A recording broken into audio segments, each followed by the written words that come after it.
They called him Temujin, a boy born clutching a blood clot in his fist. The shaman said it was an omen, a sign that he would become a great warrior. They had no idea how right they were. Born in 1162 on the harsh steppes of Mongolia, this child would grow to command the largest contiguous empire in human history.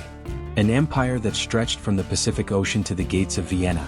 An empire built on blood, strategy, and an iron will that refused to break. But before he became Genghis Khan, the universal ruler, before his name struck terror into the hearts of kings and emperors, he was just a boy. A boy who watched his father poisoned by enemies. A boy abandoned by his own tribe. A boy left to die in the unforgiving wilderness. Most children wouldn't survive. Temujin didn't just survive. He learned. He adapted. He became something the world had never seen before. This is the story of how one man united the warring tribes of Mongolia and unleashed a force that would reshape 3 continents. A story of conquest, innovation, and ruthless efficiency. This is the story of Genghis Khan. At 9 years old, Temujin's world shattered. His father, Yasujii, a minor chieftain, was poisoned by Tatar rivals. The tribe his father led abandoned the family, left them to starve. His mother, Holan, kept them alive, digging for roots, hunting small game, teaching her children that survival required strength, cunning, and absolute determination. But survival on the steppes meant more than finding food. It meant navigating a world of brutal tribal politics, a world where weakness meant death.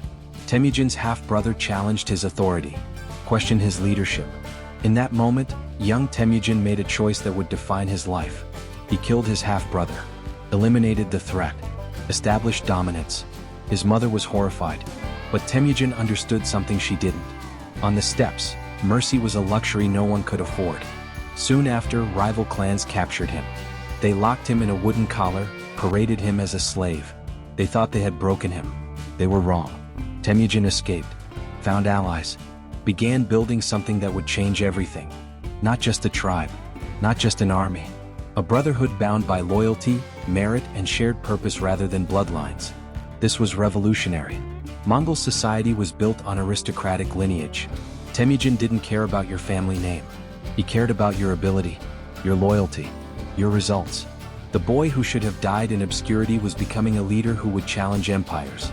Temujin didn't just want to survive. He wanted to unite the Mongol tribes. An impossible dream. The tribes had fought each other for centuries. Blood feuds spanning generations. Ancient hatreds that seemed eternal. But Temujin saw what others didn't. Divided, the Mongols were vulnerable. Prey for stronger neighbors. United, they would be unstoppable.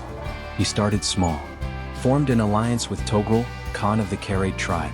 Married Borte, forming another crucial alliance. Built his force one warrior at a time. Then disaster struck. Rival Merkits kidnapped Borte. Raided his camp. Took his wife as revenge for an ancient grievance. A lesser man might have accepted the loss. Moved on. Found another wife. Temujin assembled an army. He tracked the Merkits across hundreds of miles. Launched a devastating night raid. Rescued Borte and slaughtered those who took her. The message was clear. Touch what belongs to Temujin and death will find you. His reputation grew. Warriors flocked to his banner. Not because of his bloodline. Because he won. Because he rewarded loyalty. Because he shared plunder fairly. Because under his command, even a common herder could rise to command thousands. By 1206, Temujin had defeated or absorbed every major Mongol tribe. The Tatars who killed his father. The Merkits who kidnapped his wife. The Karaits who betrayed him. The Naimans who stood against him. At a great assembly, a Kurultai, the tribes gathered. They proclaimed him Genghis Khan, universal ruler, emperor of all Mongols. The boy abandoned to die had become the most powerful man in Central Asia, and he was just getting started. Genghis Khan didn't just unite the Mongols. He revolutionized warfare. The Mongol army wasn't like anything that came before. It was faster, more disciplined, more adaptable, more lethal. Every Mongol warrior was a horseman from childhood. They could shoot arrows accurately at full gallop, could ride for days with minimal supplies, could survive on almost nothing. But Genghis added organization, structure, strategy. He divided his army into units of 10. 10 soldiers formed an arban. 10 arbans formed a jaghun of 100. 10 jaghans formed a mingan of 1,000. 10 minghans formed a tumun of 10,000. Each unit operated with devastating independence. Communication happened through flags, smoke signals, and mounted messengers who could cover incredible distances. The tactics were brilliant. Feigned retreats that lured enemies into ambushes. Encirclement maneuvers that surrounded entire armies. Arrow storms from mounted archers that destroyed formations before close combat even began. The Mongols traveled with multiple horses per warrior. When one tired, they switched. This meant Mongol armies could cover 100 miles in a single day. European armies managed 20 miles on a good day. Intelligence gathering was systematic. Spies infiltrated enemy cities years before invasion. Merchants gathered information. Diplomats assessed defenses. By the time the Mongols attacked, they knew everything about their enemy. Genghis promoted based on merit alone. The best tactician commanded regardless of birth. This created a military meritocracy that fielded the most capable officers in the world. Discipline was absolute. Cowardice meant death. Abandoning a comrade meant death. Disobeying orders meant death. But loyalty and bravery were rewarded beyond measure. This wasn't just an army. This was a precision instrument of conquest. And Genghis Khan was about to unleash it on an unprepared world. The Mongols needed to test their new army. Genghis looked south. The Jin dynasty controlled northern China. Wealthy, powerful, protected by the Great Wall. Perfect. In 1211, the Mongol invasion of Jin China began. Traditional thinking said the Great Wall was impregnable. Genghis didn't attack the wall. He went around it, found the gaps, bribed the guards, infiltrated through treachery and cunning. The Jin had superior numbers, better fortifications, more resources. They also had something the Mongols lacked: arrogance. They viewed the Mongols as barbarian raiders, nuisances, not a serious military threat. That mistake cost them everything. The Mongol cavalry destroyed Jin armies in open battle. The Jin retreated to their fortified cities. The Mongols, who had no siege experience, adapted. They captured Chinese siege engineers, learned their techniques, built siege weapons, catapults, trebuchets, siege towers. The Mongols mastered siege warfare in months. City after city fell. Beijing was surrounded, starved, and captured. The Jin dynasty, one of the most powerful empires in the world, was on its knees. But Genghis wasn't finished in the east. He turned west toward the Khwarezmian Empire, a Muslim empire stretching from modern-day Iran to Afghanistan. Rich, powerful, arrogant. Genghis sent a trade caravan, a diplomatic mission. The governor of Otrar, a Khwarezmian border city, executed the Mongol merchants, accused them of being spies. Genghis sent ambassadors demanding justice. The Shah of Khwarezm executed the lead ambassador and sent the others back with their beards shaved. This was an unforgivable insult, a declaration of war. What the Khwarezmians didn't understand was that they hadn't just insulted an empire. They had awakened a force of nature. The Mongol invasion of the Khwarezmian Empire wasn't just war. It was annihilation. Genghis Khan mobilized 200,000 warriors, split them into multiple armies, coordinated attacks across thousands of miles of territory. The strategy was masterful. One army invaded from the northeast, another from the north. A third crossed supposedly impassable deserts to attack from an unexpected direction. The Khwarezmians were overwhelmed. Their armies, expecting attacks from predictable directions, were caught completely off guard. City after city fell. Bokhara, one of the great centers of Islamic learning. Samarkand, one of the wealthiest trading cities in the world. Urgench, the capital. Genghis offered each city a choice. Surrender immediately and your lives would be spared. Your city would be absorbed into the empire. Resist and face total destruction. Some cities surrendered. Their populations were spared. The cities were occupied peacefully. Others resisted. They paid a terrible price. When Urgench resisted, the Mongols killed every living thing in the city. Humans, animals, everything. They diverted a river to flood the ruins. The city was erased from existence. This wasn't mindless brutality. This was calculated terror. Psychological warfare on a strategic level. News of Urgench's fate spread faster than the Mongol armies. Cities ahead of the invasion heard what happened to those who resisted. Many surrendered without a fight. The Mongols didn't destroy cities because they enjoyed it. They destroyed cities to save time and lives in future conquests. Terror was a weapon as effective as arrows and cavalry. The Shah of Khwarezm fled, abandoned his empire, died a broken man on an island in the Caspian Sea. His empire, which seemed invincible, collapsed in less than 2 years. The governor of Otra, who had started this war by executing Mongol merchants, was captured alive. Molten silver was poured into his eyes and ears. The message was clear. Insult the Mongols and your entire civilization pays the price. After destroying the Khwarezmian Empire, Genghis sent two of his best generals on an impossible mission. Jib and Subutai were ordered to pursue the Shah's son Jalal ad-Din and eliminate any remaining resistance. What followed was the most remarkable military expedition in medieval history. With only 20,000 cavalry, Jib and Subutai swept through Persia, defeated every army sent against them. Then they kept going, through the Caucasus Mountains, into territory no Mongol had ever seen. They encountered the Kingdom of Georgia, a powerful Christian kingdom with a formidable military. The Georgians had crusaders, knights in heavy armor, the finest cavalry in Christendom. The Mongols destroyed them. They continued north, into the steppes north of the Black Sea, into the territory of the Cumans, a Turkic people who controlled the region.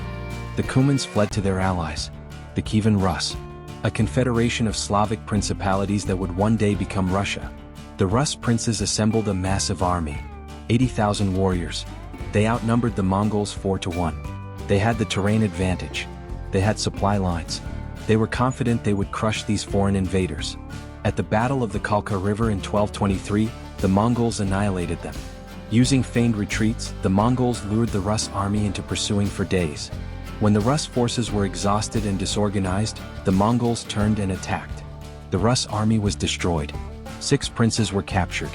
The Mongols tied them beneath wooden boards and held a victory feast on top of them, slowly crushing them to death. After this incredible campaign covering thousands of miles, defeating multiple kingdoms, gathering intelligence on European defenses, Jib and Subutai simply returned to Mongolia. They had circumnavigated the Caspian Sea, defeated every army they encountered, gathered strategic information that would be used for invasions decades later. And they did it with just 20,000 men. Europe had received its first taste of the Mongol military machine. It was terrified. Genghis Khan wasn't just a destroyer. He was a builder, an innovator, a ruler who created systems that would outlast him by centuries. He established the Yasa, a legal code that applied to everyone in the empire, rich or poor, Mongol or conquered. The law was the law. Religious tolerance was revolutionary. In an age of religious warfare, crusades, and persecution, Genghis allowed complete freedom of worship. Christians, Muslims, Buddhists, shamanists, all were protected under Mongol law. Why? Because Genghis understood something medieval kings didn't. Religious conflict was a waste of resources. Let people believe what they want, and they're more likely to be productive subjects. He established the Yam, a postal and communication system that allowed messages to travel the entire length of the empire in weeks. Way stations every 40 kilometers provided fresh horses and supplies for messengers. This meant information traveled faster across the Mongol Empire than across most medieval kingdoms. Military intelligence, economic data, political news, everything flowed efficiently. Trade exploded. The Silk Road, which had been fragmented by warfare and bandits, became safe. Mongol law guaranteed protection for merchants. Caravans traveled from China to Europe without fear of robbery. This created unprecedented cultural exchange. Chinese inventions like gunpowder, printing, and the compass spread westward. Islamic mathematics and astronomy spread eastward. European goods reached Asian markets. The Mongol peace, the Pax Mongolica, created economic prosperity across 3 continents. Genghis also created a meritocratic society. In the Mongol Empire, your birth didn't determine your fate. Ability did. Peasants became generals. Craftsmen became administrators. The only question was, can you do the job? This was revolutionary. Medieval societies were rigidly hierarchical. Nobles ruled because they were born noble. The Mongols promoted because you earned it. Genghis Khan was building something that had never existed before. Not just an empire, a system, a structure that could function without him. By 1227, Genghis Khan was in his 60s, old by medieval standards. His body was breaking down. Decades of campaigning in harsh conditions had taken their toll. But he had one more score to settle. The Western Xia, a kingdom in northwestern China, had repeatedly refused to provide troops for Mongol campaigns. They had broken treaties, shown disrespect. Genghis launched his final invasion. Despite his failing health, despite the advice of his generals, he personally led the campaign. During the siege of a Xia fortress, Genghis fell from his horse during a hunt. The injury was serious. His health deteriorated rapidly, but he refused to stop, refused to return home, refused to show weakness. He gave his final orders. The Western Xia would be completely destroyed. Their royal line would be exterminated. Their culture would be erased. In August 1227, Genghis Khan died. The man who had conquered half the known world. The leader who had built the largest empire in history. His death was kept secret. His body was transported back to Mongolia. According to legend, anyone who saw the funeral procession was killed to preserve the secret. He was buried in an unmarked grave somewhere in the Kentai Mountains. The location has never been found. Thousands of horses were driven over the site to hide any trace. Before he died, Genghis had divided his empire among his sons and grandsons. He had established succession, created a structure that would continue without him. The Western Xia were indeed destroyed, completely. Their cities burned. Their population massacred or enslaved. The kingdom ceased to exist. This was Genghis Khan's final message. Cross the Mongols and not even death will save you from vengeance. Genghis Khan died, but his empire didn't. His grandson, Mongol Khan, would conquer Baghdad, the capital of the Abbasid Caliphate. Another grandson, Kublai Khan, would conquer all of China and establish the Yuan dynasty. The Mongol Empire would eventually control over 24 million square kilometers. Larger than the Roman Empire at its peak. Larger than the British Empire. The largest contiguous land empire in human history. At its height, 1 in every 5 humans on Earth lived under Mongol rule. The genetic legacy is staggering. Modern DNA studies suggest that 16 million men alive today carry Y chromosome lineages descended from Genghis Khan and his male relatives. That's 0.5% of the world's male population. The cultural impact is immeasurable. The Mongols forced East and West into contact. Ideas, technologies, and goods that had been regional became global. Paper money, printed books, gunpowder weapons, the compass, all spread because of the Mongol Empire. The Mongols showed that nomadic peoples could build lasting empires. That military excellence could overcome numerical superiority. That meritocracy could defeat aristocracy. The methods were brutal. The death toll was staggering. Estimates suggest Mongol conquests killed 40 million people. Cities were destroyed. Civilizations were ended. The agricultural regions of Persia took centuries to recover. But the Mongols also created unprecedented peace across Asia. They protected trade. They preserved knowledge. They transferred technology between civilizations that had never interacted before. Genghis Khan remains one of the most controversial figures in history. To some, he's a genocidal warlord who built an empire on mountains of skulls. To others, he's a brilliant leader who united warring tribes and created the first truly global civilization. The truth is probably both. He was a product of his time. A time when survival meant conquest. When mercy was weakness. When the strong devoured the weak without hesitation.